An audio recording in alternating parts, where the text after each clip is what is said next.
sa duhej kur bëri të pyetje për Metën. Tani unë pyetje bëj. Po. Unë nuk jam se ata kolegët e mi që i din të gjitha. Edhe që qeshin aty, që kur flas ndonjëherë unë qeshin atë. Shiko, po tani çfarë bëjnë tani? Pyet për Metën edhe unë jam shumë serioz kur përgjigjem. Ja. E ka me Andrin që ta din dhe ata që na ndjekin. Por Metës i doli gruaja tepër, jo më i doli edhe i pjesë e partisë, sekretari i partisë, nën kryetare apo disa shefe financës, e jo më pasaj i kartë tepër. Nuk e ka probleme. Meta ka ndjekur rrugën e mohimit të gjithçkaja. Megjithatë, edhe kur po e marr në forma analogjie, edhe pse s'ka analogji në këtë rast. Edhe kur ndash me gruan, edhe kur ndan pasurinë, ndan edhe pasurinë, po ndan dhe borxhet. Je solidar dhe ke borxhet që ke krijuar. Tani Meta i ka marrë të shërbime ai dhe familja e tij. Dhe kur fëmijët ka pasur të vegjël, dihet përgjegjësia penale për njerëzit që janë nën kujdesari ose janë nën moshë.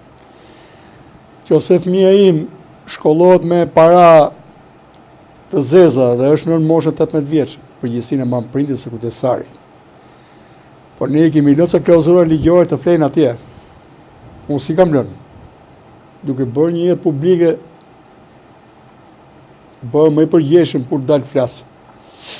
Mund të kundërshtoj njëri si opinion politik, po të paktën juridik dhe tani, pse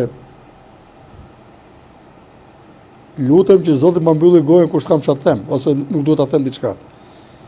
Tani ka forma tjera të cilat e implikojnë atë pafund. Megjithatë, ai ka mohuar Ismailin, që e ka mik. Por sistemi tim s'flet. Thotë që ka qenë me të. Po bashkëpunëtorët e tij kanë folur dhe kanë pas porosira që ky do jetë në këtë grup pune që s'i takon. Po ka vajtur atje, i ka bërë takime. Thonë që ka dhe fotografi. Le t'i nxjerrin, le të marrin guximin tjerë të nxjerrin. Deri tani, unë kam vërejt diçka, ishte i qetë sa pa u thritur s'pak si person. Kur u thy ajo atuja, ra atuja, kur e thritën zotëri, bën 2 vjetë besoj, për 4-5 muaj, kur u thirë për parë në SPAK, aty shkalloj komplet pasaj. E humbi komplet atë qetësinë dhe dashurinë që e kishte marrë. Atë maturinë që tregonte. Po, që e kishin dhënë këto lobingjet gjermane për ta kuruar që nga viti 2013 e këtej. E humbi sa filloi typ edhe si për ta las tabelave që ka gjetë pasaj, poshtë përpjet. Ipte në një aty në sipër këto kodrave Tiranës, si ishte një. Edhe bëri dhe, si ta e kam bërë, tha, atrakcion turistik, tha. Po. A tabele. Kështu që zotëria e di. Ai e di më mirë se gjithë çfarë ka bërë. Dhe ka ndjekur atë rrugën që themi ne me gjuhë popullore, nuk thot ndonjëherë Hajduti, sidomos Hajduti shqiptar që vodha. Dikur në kotën veri thonte se kishe procedurë tjetër, do ta thoje se mbaj do të nguris. Dajakun që t'jepnin. Por tani me këto procedura, këto janë, respektojnë drejtën e njeriut, ne respektojmë edhe gjykata, besoj dhe prokuroria, respektojnë drejtën e tij, thotë ato që thotë ai, po ato do vendosin sipas fakteve të mbështetura në prova dhe bindjes tyre.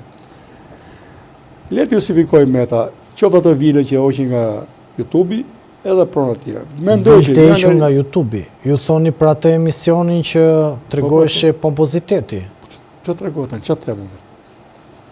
Më thuaj se si dalin këto nga i cop tok atje, edhe ky si Dhëndri Berishës, nga i cop tok të Unazare me prona pafund. Po shpenzimet që ka bërë. Por thuaj që ka dhe prona jashtë, ja gjen. Po bashkëpunëtorëve të tij. Se këta nuk janë vetëm te sistemi gjakut, familjar, dhe në brez 4, po ta janë dhe ke bashkëpunëtorët e tij. Si mund ta krijonte Meta një formacion politik pa mendim politik brenda, që ishte thjesht një organizim për të marrë pushtet edhe për të pasuruar. Të shqiptarët e dinë mirë. Mund të ketë lloj idealizmi ke PS-ja apo ke PD-ja. Prap ka njerëz që janë të përsekutuar dhe shohin si zëdhënësin e tyre PD-n. Ka njerëz ke PS-ja, jo kjo pjesa e Rilindjes, kjo pjesa tjetër, po marr një shembull Erion Braçën për shembull, që e shohin ka një lloj idealizmi. Ke rastin e Alben Malajt. Po flas për këta që janë për këta që janë po, e kuptova. Më klasik. Si Sabit Brokaj për shkak që ka qenë. Po. Miku im. Po të gjesh idealizëm ke LSI-ja, kjo skandal. Që ku ka hikur për asaj partie, Sabiti, Plumçufi e tjerë, aty ngelen thjesht njerëz meskin, për interesa, i shërbenin metës, merrnin ofiqe, pasuroheshin, para syve tanë, janë zhgërryer në llumin e pisllikut tyre, tani ka ardhur koha të paguajnë. Për mua hetimi duhet ishte më i zgjeruar. Të gjithë ata, me roje, me çka ka pasur zotëria, me shofera që janë bërë biznesmen. Këto karta, çfarë janë këto karta që këto përdoren? Si po t'i kthehesh memorjes, edhe një takim që ka pasur Rama me të vetët, i ka thonë kujdes juve, ministrat e tyre, me ato kartat. Po s'është në emrin tim, është në emër një biznesi tjetër, unë marr karta dhe bëj si zgjuar me ato karta, të offshore apo dikujt tjetër që i ke bërë ndere ku ta di unë, edhe zhgëryu ble me ato kartat. Ka shumë me këto karta. Po thuj gjithë ministrat shqiptarë kanë përdorur karta të tilla. Këta e marrë tani këtë moment vetëm me metën. Po të hysh të gjithë kanë bërë investime që nuk merri kredit. Por ti dje s'kishe prona, s'kishe zhvillim, sa hyn bësh ministër të bëhet gruaja biznesmene, merr kredit 270.000 euro. Pa ne po themi shifër se shifër saktë që them për dikë, dhe lan shpejt e shpejt, po te dje s'kishe më. Dhe dje ato 2 kostume që kishin mbaj aty, rije i xhaket tjetër për pamën tjera.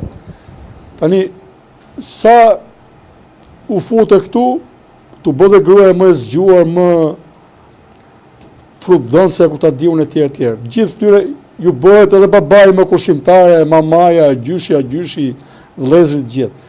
Për Shqip, këta kanë hyrë, kanë përvetësuar pasuritë publike, i kanë tjetërsuar dhe kanë përdorur edhe kompanitë offshore, që është turp që akoma marrin pjesë të kompani offshore në investimin dhe në shpërndarjen e parave publike, me tendera, me koncesiona apo e tjerë, se mund të jetë vetë ministri. Ka bërë një kompani offshore që nuk deklaron përfituesin fundor. Dhe ai kanë nxjerrë dhe ligjin konflikt me interesin për kompaninë e vet, për ta çuar gjithçka ka kompania vet. Edhe parat dalin nga Shqipëria. Kjo është më e keqe. Se ka dhe banka offshore. Dalin parat nga Shqipëria dhe na rrof ne që kemi 30 vite që rripemi, zhbëhemi, edhe në fund fare, akoma këta nuk janë kujtuar që ka dhe minimum jetik. Këto karta kanë qenë tek pjesa, po thuaj, pjesa më e madhe e politikës që ka pas poste ekzekutive. Këta Romeo përdorin kartat e biznesmenëve për të tjerë. Për të qenë të babzitur. Tu ka dhe pasim paraja, kupton? Dhe kur vërtetohen këto, dhe ti ke marrë këto të ardhur, ato shërbime, mund të marrë shërbime zotëria me këto karta. Edhe ky nuk di gjë se nga i vijnë. Ka bërë ca deklarime thotë që si kanë bërë Monika punë firmosa mirëbesim, po kështu shkojnë do punë pastaj. Herë tjetër kur të martohet për herë dytë, shoj mirë me këtë martohet. Që mos firmosim më mirëbesim ashtu. Ka diçka në fakt, Romeo, nëse ne qëndrojmë në këto zhvillime, duket sikur Ilir Meta tashmë po tenton ta lë gjithë fajin tek Monika Kryemadhi, apo Monika Kryemadhi e ka shitur Ilir Metën dhe ja ka përcaktuar fatin e vet penal, po them, se politik, gati dhe politik, po dhe penal. Mendoj që ajo ka një fije burrimi më tepër se ai. Ajo e ka marrë përsi për vetë. Monika më burrëri se Ilir Meta. Pa diskutim. Njeriu nuk bën çepaze gruan, edhe sikur të ketë bërë gruaja të punë, nuk bën çepaze. Ka një raport dinjitoz midis tyre. Kështu që ajo shumë më dinjitoze se ai. Bashkë kanë bërë punën. Harrohet ti që ky nuk e dinte, se më çfarë marrë ky nuk e dinte tani. Se ky vetëm me dekoratat të morë të vitet e fundit, me çfarë është marrë? Mund të ndodhi që zonja Kryemadhi këtë film që po bën sepse ka lançuar që do të bëjë një film, mund të japi dhe mesazhe edhe për Ilir Metën, se tashmë ajo duke xhiruar një film, duke ju përshtatur karrierës saj, Ilir Meta në anën tjetër qëndron pas sekurave dhe lufton për një betejë për liri dhe dinjitet, siç thot ai. Po, kjo punë. Është e vërtet kjo që po të them. Kemi pas në lagje një kru problematike.